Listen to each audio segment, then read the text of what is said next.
like your bag too, man. That's cool. I was going to leave it in the car, and they were like, no, you have to take it with you. So now I have a man bag.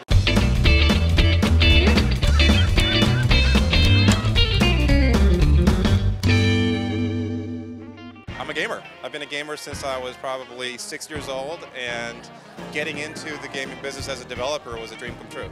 What are your favorite games to play yourself? Currently, Little Big Planet. I've been playing a lot of that. It's a fantastic game. Yeah. We all want to know, have you actually beat an athlete playing one of the EA Sports games? You know, it's a great question. Most athletes play the game and they're better than me. I'm trying to think who I have beaten.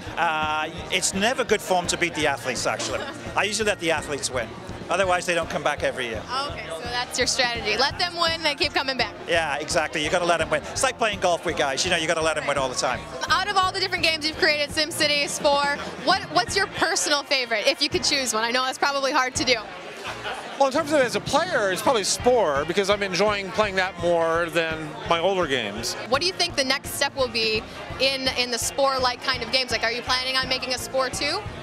Well, we're going to be expanding SPORE in all different directions, but at the same time, we want to explore new IPs, new ideas, where we take the tool sets and what we've learned from SPORE and go to the next level yet again. And have there been any surprises with the creations that people are making in SPORE? I know some people have sort of hacked in and have been making some naughty creatures, but I'm sure... Yeah, that was great. It was actually very creative, yeah. It was hard to make, too, some of it. I've seen your posters all over town. Awesome. With the one hand. It's very frightening.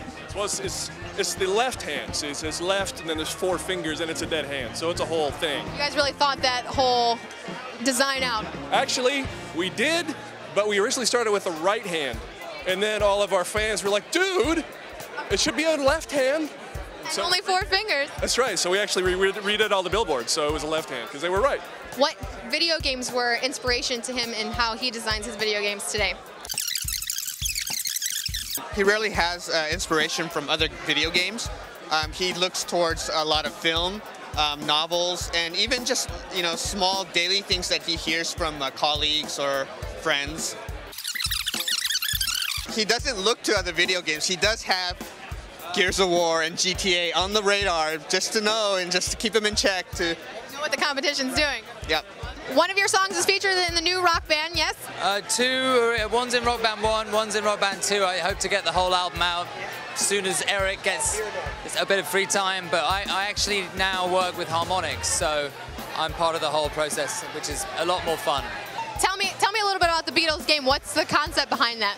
Well, basically, we can say almost nothing about it at this point, but the idea is we just want to kind of take players on a journey through the Beatles' career, that like incredible 8 or 9 years that they spent together, both visually and musically, and kind of put players inside that music in a way that they never have been before.